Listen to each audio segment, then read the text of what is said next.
भारतीय राजनीतिज्ञको मात्र नेपालप्रति कुदृष्टि छैन, बेला बेला चलचित्र निर्देशक र निर्माताहरूको दादागिरी पनि उस्तै हुने गरेको छ। पछिल्लो भारतीय चलचित्र आदिपुरुषका पटकथा लेखक मनोज मुन्तसिरले नेपालको राष्ट्रियता र सीताको जन्मलाई लिएर जुन पट मूर्खता देखाए त्यसको यति बेला व्यापक विरोध भइरहेको छ। आदिपुरुषमा मात्र होइन, यसअघि पनि विभिन्न चलचित्र र वेब सिरिजहरूमा नेपालको स्वाभिमानमाथि पटक पटक हुर्मत लिने काम हुँदै आएको छ। निकै चर्चामा रहेको अनुष्का शर्मा निर्मित वेब सिरिज पाताल लोकमा प्रहरीले गिरफ्तार गरेका अभियुक्तहरूमध्ये महिलालाई केरकार गर्ने क्रममा महिला प्रहरीको प्रस्तुत शब्दावलीले नेपाल र विश्वभर बस्ने नेपाली भाषीको अपमान गरेको थियो। त्यो गाली सामान्य निर्देशकीय कमजोरी हो वा नियतवश प्रस्तुत गरिएको थियो? यो प्रश्नको सान्दर्भिकता समयले पुष्टि गर्ला, तर हिन्दी सिनेमामा नेपाल र नेपालीलाई अपमान र गलत चित्रण गरिएको संवाद र दृश्य अरू पनि प्रशस्त छन्।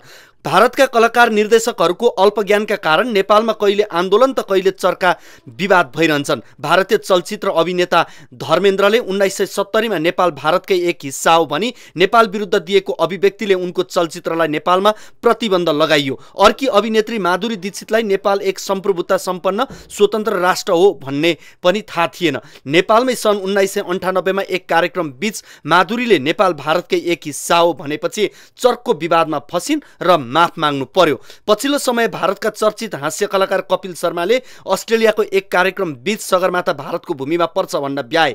कपिल शर्मा एक कार्यक्रमको सिलसिलामा काठमाडौँ आउँदा नेपाली दर्शकको चर्को विरोधको सामना गर्नु पर्यो र आफ्नो गल्ती सच्याउँदै माफी मागेर नेपाल र नेपाली प्रति सम्मान प्रकट गरे। भारतीय सिनेकर्मीहरूका यस्ता दर्जनभन्दा बढी घटना छन् जसले नेपाल र नेपालीको अपमान र गलत चित्रण गरेको छ। एकपटक सन् 2000 को स्मरण गरौँ। एउटा चलचित्र अन्तर्वार्तामा भारतीय अभिनेता ऋतिक रोशनले म नेपाल र नेपालीलाई घृणा गर्छु भन्ने अभिव्यक्ति दिए। परिणाम स्वरूप काठमाडौँका सडकमा विरोधको आगो बल्यो। अवस्था नियन्त्रण बाहिर गयो जसले 4 जनाको ज्यान लियो। पछि ऋतिक रोशनले नेपाल प्रतिको धारणा सच्याएपछि आन्दोलन त रोकियो, तर नेपाल र नेपालीको मनमा एउटा नमेटिने दाग छोडेर गयो।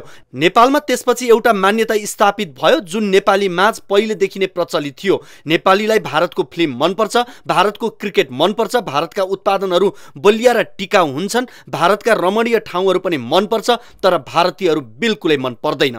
सन् 1909 मा बनेको अक्षय कुमार र दीपिका अभिनीत चलचित्र चाँदनी चोक टु चाइनालाई बुद्धको जन्मस्थल लुम्बिनी भारतमा पर्छ भन्ने चित्रण गरेपछि नेपालमा प्रतिबन्ध लगाइएको थियो। डेभिड धवन निर्देशित अनिल कपूर र रविना टन्डन अभिनीत चलचित्र घरवाली बहारवालीले नेपालको गलत संस्कृति र परम्पराको प्रस्तुति गरेका कारण नेपालमा रहेको भारतीय दूतावास अगाडि नारा जुलुस भएको थियो। यो प्रवृत्तिको लामो इतिहास केलाउँदै जाँदा भारतीय बहुचर्चित अभिनेता दिलीप कुमार पनि अछुता छैनन्। 1989 मा सुभाष घई निर्देशित चलचित्र कर्मामा देखाइएको एउटा दृश्यमा पुरै नेपाल भारतको एउटा हिस्सा रहेको पाइन्छ। नेपालमा भारतीय चलचित्रहरू अत्याधिक मन पराइन्छ। अझ भनौँ यहाँ नेपाली कलाकारहरू भन्दा भारतीय कलाकारहरू बढी चर्चित छन् र रुचाइन्छन्। यद्यपि भारतीय कलाकार र निर्देशकबाट पटक पटक हिन्दी सिनेमामा हुने नेपाल र नेपालीको अपमान र आत्मसम्मानमा पुग्ने चोटलाई संयोग मात्र मान्न सकिँदैन। भारतले असल छिमेकीको मर्यादा पालन गर्न चुकेको र हेपा चरित्र प्रस्तुत गरेको भनी विश्लेषण गर्दा अतियुक्त हुँदैन।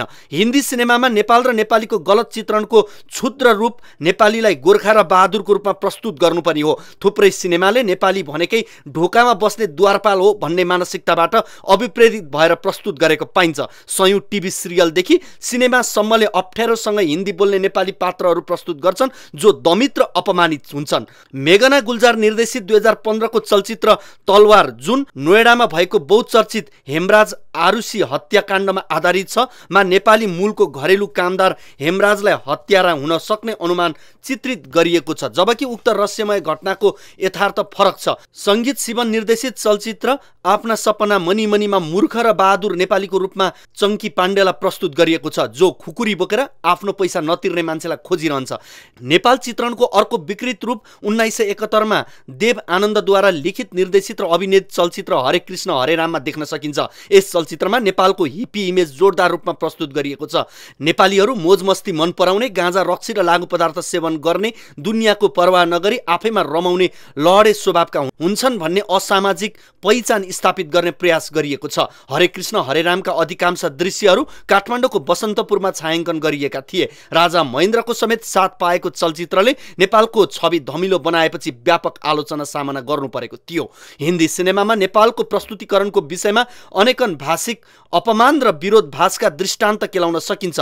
अनुष्का शर्मा निर्मित वेब सिरिजको भाषिक त्रुटि यसैको उदाहरण थियो। सन् 2017मा राहुल बोसद्वारा निर्देशित पूर्णा भन्ने सिनेमामा नेपालका हिमालहरू जोखिमपूर्ण छन् भन्ने भाषिक त्रुटिले लाखौं दर्शकमाझ गलत सन्देह प्रभाव भई समग्र नेपालको हिमाली पर्यटनमा असर गर्न सक्छ भन्ने हेक्का राख्न सकेन। 2015मा बनेको नीरज देवान निर्देशित चलचित्र मसानमा जातीय चक्रव्यूहमा फसेको नायक र आधुनिक समाजको प्रतिनिधित्व गर्ने नायिकालाई प्रहरीले एक होस्टेलमा यौन सम्बन्ध राख्दै गर्दा रेड गरी पक्रिएपछि नायिकालाई अपमान गर्दै प्रयोग गरिएको शब्दले प्रश्न उठाएको छ। यसले समग्र नेपाललाई यौन कर्मी उत्पादन गर्ने र यौन व्यापारको हबको रूपमा चित्रण गर्ने प्रयास गरेको छ। यो राजनैतिक पीडा बिस्तारै भारतको संस्कार बन्दै गएको छ। पाकिस्तान, नेपाल, बंगलादेश, चीन, मालदिव, श्रीलङ्का र अफगानिस्तान जस्ता यो क्षेत्रका लगभग सबै देशसँग भारतको तिक्ततापूर्ण सम्बन्ध छ। भारतीय चलचित्रले यस क्षेत्रका हरेक जसो राष्ट्रको सम्प्रभुता र आत्मसम्मानलाई चोट पुर्याएको छ। उसले आफ्नो क्षुद्र व्यवहारका कारण बलिउडको विशाल बजारलाई संकुचित गर्दै लगेको छ। यस्तो दुर्व्यवहारको जवाब विवादमा उत्रिएर वा आफूलाई नोक्सानी पुर्याएर दिन जरुरी छैन, तर चुपचाप सहनु पर्छ भन्ने पनि होइन। यस विषयमा सरकारवालाहरूले भारतका सिने कर्मीहरूसँग टेबलमा बसेर बौद्धिक चर्चा गर्न भने ढिला भइसकेको छ।